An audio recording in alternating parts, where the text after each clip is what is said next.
চা বাগিচা শ্রমিক ইউনিয়ন জিন্দাবাদ। আজ দিনাজপুর চা বাগিচা শ্রমিক রক্তরঙা লাল পতাকা লাল সালাম। এই শত শহীদের রক্তরঙা লাল পতাকা লাল সালাম।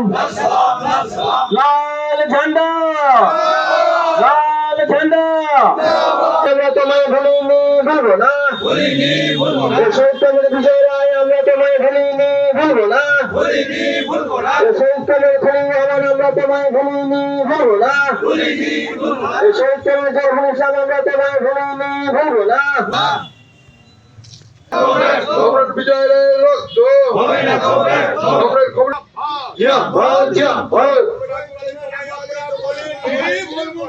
ভুলিনি ভুলবো না। রহমানের রক্ত, শহীদ বিজয় রায়ের রক্ত।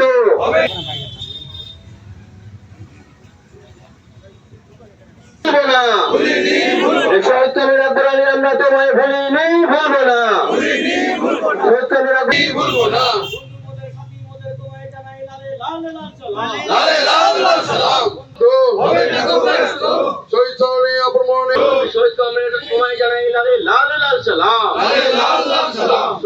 নেতৃত্ব কমরেড বিদ্যুৎ সরকার। শৈশরণে আপন মনে রক্ত হে নিষেধ করো, শৈশরণে আপন মনে রক্ত হে নিষেধ করো। শত শত শহীদ কমরেড এরিয়া কমিটির সদস্যগণ, কমরেড ব্রাঞ্চ সেক্রেটারিগণ। Shyam steel flexi strong TMT bar, ये स्ट्रॉन्ग के साथ फ्लेक्सिबल भी है। आपदा मुसीबत कोई भी आए, ये घर को अटूट बनाए। जब TMT फ्लेक्सी स्ट्रॉन्ग तो घर रहे हमेशा के लिए स्ट्रॉन्ग। যে comrade Akbar Ali, comrade জরিফুল, comrade ফলিরুড এবং কমরেড বিজয় রায়, এই চারজনকে গত 2003 সালের আজকের দিনে তৎকালীন যে কংগ্রেসিরা ছিল, যারা আজকে তৃণমূলের নেতা কর্মী, তারা দুষ্কৃতীদের এড়িয়ে দিয়ে নৃশংসভাবে হত্যা করেছিল। এই হত্যার প্রতিবাদে গোটা চোপড়া, গোটা জেলা জুড়ে বিক্ষোভ প্রতিবাদ হয়েছিল এবং সেই অমর শহীদদের, এই 4 শহীদদের স্মরণে আমরা প্রতি বছর এই দিনটি শ্রদ্ধার সঙ্গে হচ্ছে লালবাজারে আমরা স্মরণ দিবস এবং এই 4 শহীদদের আমরা স্মরণ করি এবং এই 4 শহীদদের স্মরণে আমরা একটাই শপথ গ্রহণ করি, সেটা হচ্ছে যে কমরেড আকবর আলীর নেতৃত্বে এই যে শহীদরা যারা আজকে আত্মত্যাগ করলেন, আত্মবলিদান দিলেন, তারা চেয়েছিলেন যে চোপড়া উত্তর দিনাজপুর জেলা একটা সুন্দর বাতাবরণে গড়ে উঠুক, এই এলাকার মানুষের কর্মসংস্থানের পথ গড়ে উঠুক, এই স্বপ্ন তারা দেখেছিলেন এবং সেই স্বপ্নটাকে বাস্তবায়িত করবার ক্ষেত্রে বিশেষ করে কমরেড আকবর আলী, যিনি আমাদের ওই দিনাজপুর চা বাগিচা শ্রমিক ইউনিয়নের প্রতিষ্ঠাতা সম্পাদক ছিলেন এবং যার নেতৃত্বে আজকে আমাদের এইখানে চা শিল্পের বিকাশ ঘটেছে, সেই চা শিল্প আজকে ধ্বংসের মুখে। ইতিমধ্যে দাসপাড়ার বড় বৃহৎ শিল্পগোষ্ঠী ডানকার লুটপাট হয়ে গেছে, চন্দন বন্ধ হয়ে আছে, দেবরা বাবা মাঝিয়ারিতে বন্ধ, হাতে বন্ধ হয়ে আছে, চুটিয়া করে ইউনিট এবং মৈত্রী চা বাগান বন্ধ হয়ে আছে। এই অসংখ্য বন্ধ চা বাগানের শ্রমিকরা অসহায়ভাবে দিন যাপন করছে। এরা অনেকে পরিযায়ী শ্রমিক হিসাবে, কোথাও গিয়ে লেবার হিসাবে কাজ করছে, রাজমিস্ত্রি হেল্পার হিসেবে কাজ করে।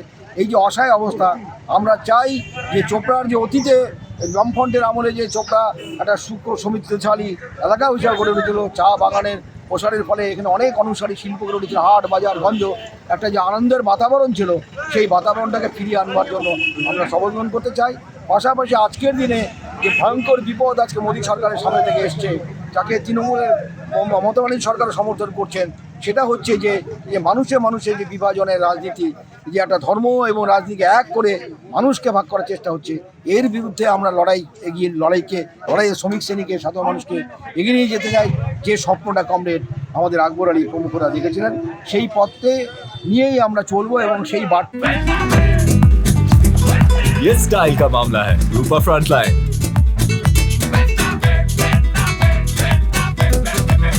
আমরা সমাজী মানুষের কাছে, দাসপাড়া, ঘিন্ডিগা সহ চোপড়া মানুষের কাছে আমরা এই বার্তাটা পৌঁছাতে চাই যে আমরা এই যে রাজ্যের দুর্নীতি, শিক্ষকের কর্মসংস্থানের পথ নেই, জিনিসপত্রের দাম বাড়ছে, এর বিরুদ্ধে আমাদের লড়াই হবে এবং এই লড়াইয়ের সূচনা ইতিমধ্যেও ব্রিগেড সমাবেশের মধ্য দিয়ে শ্রমিক শ্রেণীরা তারা প্রকাশ করেছে এবং আগামী 20শে মে গোটা দেশ জুড়ে শ্রমিকদের অধিকার হরণ করার জন্য সমকর চালু করতে চাইছেন নরেন্দ্র মোদী সরকার এবং রাজ্যের সরকার সেটাকে সমর্থন করছেন।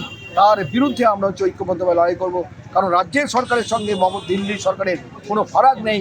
কারণ যখন ওয়াকআপ নিয়ে যখন সংশোধনের বিল আসলো, তখন আর দেখা গেল যে বামপন্থী যে কয়েকজন সাংসদ আছেন তারা হচ্ছে তাদের নিজের বিকাশ ভট্টাচার্য আইনজীবী যিনি রাজ্যসভার সদস্য, তিনি সিপিআইএমের রাজ্য সম্মেলনে উপস্থিত ছিলেন, সেখান থেকে তিনি চলে গেলেন এই ওয়াকআপ যে সংশোধনী বিলের বিরুদ্ধে ভোট দিতে। অথচ আমরা লক্ষ্য করলাম তৃণমূল কংগ্রেসের অনেক এমপি যারা হচ্ছেন রাজ্যসভার সদস্য, তারা সংশোধনী আইনের বিরুদ্ধে তারা বিল দিলেন না। সুতরাং এই ঘটনার মধ্যে দিয়ে প্রমাণ হয়েছে যে নরেন্দ্র মোদী সরকার এবং বর্তমান আমাদের মমতা ব্যানার্জি সরকার, এদের মধ্যে নীতিগত ফারাক নেই। ফলে আজকে আমরা CI2 ঐক্যনাথ চা বাগিচা শ্রমিক ইউনিয়ন আমরা এই দুই সরকারের এই নীতির বিরুদ্ধে এবং নীতিকে পরাস্ত করার জন্য আমাদের লড়াইকে অব্যাহত রাখবো। এই শপথ আজকের আমাদের এই কমরেড আকবর আলী সহ 4 শহীদের যে স্মরণ সভায়, সেইখানে আমরা এই শপথ গ্রহণ করছি। বিষয় যে আমরা চাই যে রাজ্যে যেভাবে গণতন্ত্রকে ধ্বংস করার চেষ্টা হচ্ছে, মানুষের গণতান্ত্রিক অধিকার নেই, মানুষ তার গণতান্ত্রিক মতামত ব্যক্তি স্বাধীনতাকে কেড়ে নেওয়া হচ্ছে। এবং তার জ্বলন্ত উদাহরণ 2023 সালে এই চোপড়ায়, সেখানে পঞ্চায়েতে নির্বাচন হয়ে মনোনয়নপত্র দাখিল করতে দেওয়া হলো না। উপরন্তু তরতাজা মনসুর আলমকে নৃশংসভাবে হত্যা করা হলো এই তৃণমূল কংগ্রেসের নেতৃত্বে MLA-র বাড়ির কাছেই। ফলে এই রকম একটা বর্বর স্বৈরাচারী সরকারকে পরাস্ত করবার জন্য আমরা ব্রিগেড সমাবেশ করেছি। আগামীতে আরও এই ধর্মঘট হবে, তারপরে গ্রামে গঞ্জে সাধারণ মানুষের কাছে আমরা এই বার্তা নিয়ে যাব যে এই অসভ্য সরকারকে পশ্চিমবাংলা থেকে সরাতেই হবে।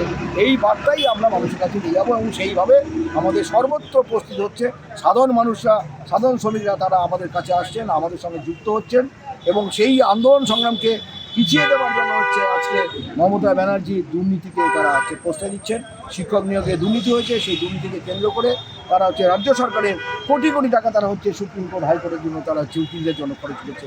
সুতরাং এই সরকারকে পরিবর্তন করতে হবে। কোনো শিল্প নেই, কারখানা নেই। এখানে আমাদের উত্তর দিনাজপুর জেলার চা শিল্প ধ্বংসের মুখে চলে যাচ্ছে। উত্তর বাংলা অনেক চা বাগান আজকে বন্ধ হয়ে পড়ে আছে। সুতরাং এই সরকারের বদলানোর জন্য যা করা দরকার শ্রমিক ছেড়েই সেই কাজটা করবে।